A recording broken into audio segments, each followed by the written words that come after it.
ओम ज्ञानतिमिरन्धस्य ज्ञानाञ्जनशलाकया चक्षुरुन्मिलितं येन तस्मै श्रीगुरुवे नमः। श्रीचैतन्यमनोभीष्टं स्थापितं येन भूतले स्वयं रूपः कदा मह्यं ददाति स्वपदान्तिकम्। श्रीकृष्ण चैतन्य प्रभु नित्यानंद श्री अद्वैत गदाधर श्रीवासदि गौर भक्तवृंद। हरे कृष्णा कृष्ण कृष्णा हरे हरे, हरे राम राम राम हरे हरे। तो भाद्रपद पूर्णिमा से भाद्रपद अमावस्या, ये 16 दिन के काल को पितृपक्ष कहते हैं।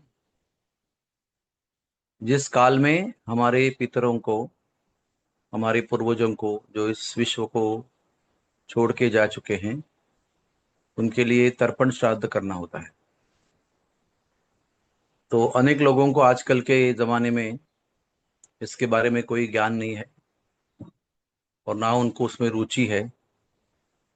वो सोचते हैं कि एक बार इसमें जीवन में मृत्यु हो गई तो समाप्त होता है, कोई तर्पण श्राद्ध का परिणाम उनको पहुंचता नहीं है। लेकिन ये बहुत बड़ी गलतफहमी है, ये अज्ञान का परिणाम है। साल में एक बार पितरों को तर्पण श्राद्ध करना जरूरी होता है और उनके तिथि पर भी पूर्ण श्राद्ध करने की आवश्यकता होती है। लेकिन पितृपक्ष में जिस तिथि को हमारे पूर्वजों का गमन हो चुका है, उस तिथि को उनके नाम से तर्पण श्राद्ध करना होता है। और अगर हम तर्पण श्राद्ध नहीं करते हैं तो हमारे पुत्र पितर जो हैं वो हमारे पोषण के ऊपर निर्भर रहते हैं पितृलोक में। वहां पर उनका कुछ समय के लिए निवास होता है और उनको पोषण न प्राप्त करने पर वो भूखे रह जाते हैं। और भूखे होने पर वही हमारे जो प्रिय पूर्वज हैं वो हमें शाप देते हैं। उनके तड़प में, उनके कष्ट में, उनके पीड़ा में वो हमको शाप देते हैं और उसका परिणाम फिर हमारे जीवन के हर गतिविधि में होता है। उनका परिणाम हमारे जीवन के हर गतिविधि में होता है। जैसे घर में शादी समय पर नहीं होती है, घर में किसी को जो भी कार्य है उसमें बाधाएं आती रहती है। इसलिए हर व्यक्ति को अपने पितरों के प्रति तर्पण श्राद्ध करना चाहिए। इसका मूल भाव यह है कि हम हमारे पूर्वजों के अति अति ऋणी हैं, कृतज्ञ हैं। और वो कृतज्ञता व्यक्त करने का भी एक ये बहुत सुंदर तरीका है। और इसमें पितरों की स्मृति भी होती है, उनके विषय में कुछ यादें भी आती हैं और उन यादों के प्रति हमारी जो कृतज्ञता है वो व्यक्त करने का ये एक सर्वोच्च उपाय है। इसलिए पितृपक्ष को अवहेलना नहीं करनी चाहिए, टालना नहीं चाहिए, दुर्लक्ष्य नहीं करना चाहिए।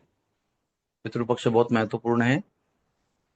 अगर आपके घर में 2-3 लोगों का अ, देहावसन हो चुका है तो सबसे वरिष्ठ व्यक्ति जो हैं उनके तिथि पर बाकी लोगों का भी तर्पण श्राद्ध हम कर सकते हैं। लेकिन कहने का तात्पर्य केवल इतना ही है कि अधिकतर लोग उसको दुर्लक्ष्य करते हैं, अज्ञान के वश या अश्रद्धा के वश।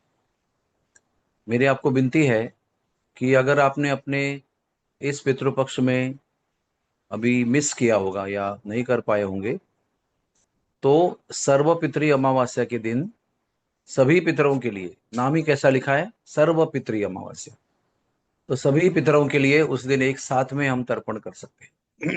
इसलिए शास्त्रों का ज्ञान होना बहुत जरूरी है।